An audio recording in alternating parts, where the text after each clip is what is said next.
നമസ്കാരം, മെട്രോ മാറ്റിനിലേക്ക് സ്വാഗതം. സ്ത്രീകൾ നേരിടുന്ന പ്രശ്നങ്ങൾ മുതൽ കൃത്യമായ വിവേചനവും അനീതിയും പുറത്തു കൊണ്ടുവന്നത് ഹേമ കമ്മിറ്റി റിപ്പോർട്ടാണ്. റിപ്പോർട്ടിന്റെ പശ്ചാത്തലത്തിൽ വിവാദങ്ങളുടെ കൊടുമുടിയിലായിരുന്നു മലയാള സിനിമ. താരസംഘടനയുടെ തലപ്പത്തുണ്ടായിരുന്ന നടന്മാരുടെ പേരിൽ വരെ ആരോപണങ്ങൾ വന്നു. ഇപ്പോഴത്തെ വിഷയത്തിൽ സിനിമാ സീരിയൽ താരം ജീജ സുരേന്ദ്രൻ പറഞ്ഞ വാക്കുകളാണ് ശ്രദ്ധിക്കപ്പെടുന്നത്.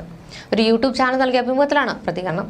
പ്രൊഡ്യൂസർമാർ, സംവിധായകർ, പ്രൊഡക്ഷൻ കൺട്രോളർ എന്നിങ്ങനെ സിനിമയിൽ ഒരു ബെൽറ്റ് ഉണ്ടെന്നും അവർ നെഗറ്റീവ് പറഞ്ഞാൽ തങ്ങൾക്ക് അവസരം കിട്ടില്ലെന്നും നടി ജീജ സുരേന്ദ്രൻ പറയുന്നു. നമ്മൾ ചിന്തിക്കാത്ത കാര്യങ്ങൾക്ക് കുറ്റപ്പെടുന്നവരുണ്ട്, അതുപോലെ ഇല്ലാത്ത കാര്യങ്ങൾ ഉണ്ടാക്കിയെടുത്ത് ഇവരെ താലോലിച്ചു പോകുന്നവരുണ്ട്. അതിനൊന്നും നമ്മളെ കിട്ടില്ല. അവസരം കിട്ടേണ്ടതുകൊണ്ട് പലതും കണ്ടാലും കേട്ടാലും ഒക്കെ മിണ്ടാതിരിക്കേണ്ട സാഹചര്യം ഉണ്ടായിട്ടുണ്ടെന്നും നടി പറയുന്നു. കേൾക്കുന്നതെല്ലാം സത്യമാണോ എന്ന് ചോദിച്ചാൽ എനിക്കറിയില്ല. എന്നാൽ ചില സാഹചര്യങ്ങളിൽ മിണ്ടാൻ പറ്റാത്ത അവസ്ഥകളിൽ മൗനം പാലിച്ചു പോകാറുണ്ടെന്ന് താരം പറയുന്നു. നടന്മാർ അടക്കമുള്ളവർക്കെതിരെ ഉയർന്ന പീഡന ആരോപണങ്ങളെ കുറിച്ചുള്ള ചോദ്യത്തിന് മറുപടി ഇങ്ങനെയായിരുന്നു: ഒരാൾ മറ്റൊരാളെ പറ്റി ആരോപണം പറയുമ്പോൾ ഈ കുറ്റാരോപിതനായ ആൾ എന്നോട് നന്നായിട്ടാണ് പെരുമാറുന്നതെങ്കിൽ ഞാൻ എങ്ങനെ വിശ്വസിക്കും? എനിക്ക് വിശ്വസിക്കാൻ പറ്റില്ല, ഞാൻ വിശ്വസിക്കുകയുമില്ല.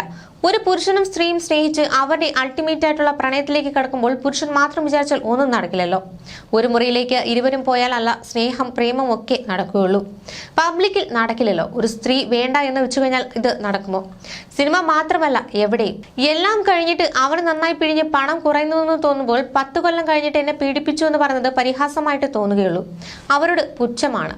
പീഡനമെന്ന് എങ്ങനെ പറയും? ഈ സ്ത്രീ ആരോപണം ഉന്നയിച്ചവരൊക്കെ വളരെ പ്രമുഖരാണ്. ഒരാൾ എന്നോട് ഒരു കാര്യം ആവശ്യപ്പെട്ടാൽ ഇയാളുടെ മുറിയിൽ പകരം എങ്ങനെയാണ് അയാൾ എന്നെ പീഡിപ്പിക്കുക? നമ്മളെ തൊട്ടാൽ നമ്മൾ അടിക്കില്ലേ? അതിന് പകരം റൂമിൽ പോയി എല്ലാം അനുഭവിച്ചു കഴിഞ്ഞ് പീഡിപ്പിച്ചോ എന്ന് പറയുന്നതിൽ എന്ത് ആത്മാർത്ഥതയാണുള്ളത്? എന്ത് അർത്ഥമാണുള്ളത്? രണ്ടുപേരും എൻജോയ് ചെയ്തിട്ടാണ് ഇതിന് പീഡനമെന്ന് പറയുന്നത്. അത് തെറ്റാണ്.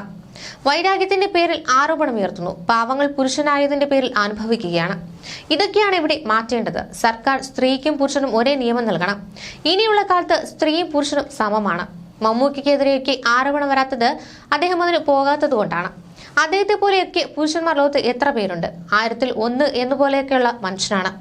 മമ്മൂക്കിയെ എനിക്ക് പരിചയപ്പെടുത്തത് നടി സുകുമാരിയാണ്. മമ്മൂട്ടിയെ കുറിച്ച് എല്ലാവരും പറയുന്നത് സീരിയസ് ആയ ഒരാൾ എന്നായിരുന്നു എനിക്ക് മനസ്സിൽ. എന്നാൽ അങ്ങനെയല്ല. പുള്ളി സീരിയസ് ആണെന്നൊരു സ്റ്റാറ്റസ് കീപ്പ് ചെയ്യുന്നു എന്നല്ലാതെ ഭയങ്കര സ്നേഹമുള്ള വ്യക്തിയാണ്. സുകുമാരി ചേച്ചിയോട് കാണിച്ച സ്നേഹമൊക്കെ ഓർക്കുമ്പോൾ അത് കൊതിച്ചു പോകും. മമ്മൂക്ക ഒരു ജമ്മാണ്. അദ്ദേഹത്തിന്റെ ഭാര്യയും മക്കളും ഒക്കെ പുണ്യം ചെയ്തവരാണ്. മമ്മൂട്ടിക്ക് അതാണ് സ്വർഗം. അദ്ദേഹം അത് സ്വർഗമായി തന്നെ കൊണ്ടു നടക്കുന്നു. മോഹൻലാലും ഭാര്യ സുചിത്രയും എന്തെങ്കിലും പ്രശ്നമുണ്ടാക്കുന്നത് നിങ്ങൾ കണ്ടോ? മോഹൻലാലിന്റെ കാര്യത്തിൽ സ്ത്രീ വിഷയങ്ങൾ മാത്രം പറയുന്നവരുടെ എതിർപ്പുണ്ട്. മുൻപ് അഭിമുഖത്തിൽ 3000 സ്ത്രീകളല്ല അതിനു മുകളിൽ എന്തൊക്കെ അദ്ദേഹം പറഞ്ഞത് ആ ചോദ്യത്തിനുള്ള മറുപടി എന്ന നിലയ്ക്കാണ്. ഇതൊക്കെ പ്രചരിപ്പിക്കുന്നതിന് പകരം അദ്ദേഹം ചെയ്ത നല്ല കാര്യങ്ങൾ പ്രചരിപ്പിക്കൂ. ലാലേട്ടന് കൈ കൊടുക്കുമ്പോൾ തന്നെ ഒരു പോസിറ്റീവ് വൈബാണ് തോന്നുക. അവരൊക്കെ ദൈവം അനുഗ്രഹിച്ച മനുഷ്യരാണ്. You're watching me and you're watching me on metromatney.com. on metromatney.com. metromatney.com. Subscribe for more videos. Subscribe for more videos. Subscribe here for more videos. Subscribe now. Thank you.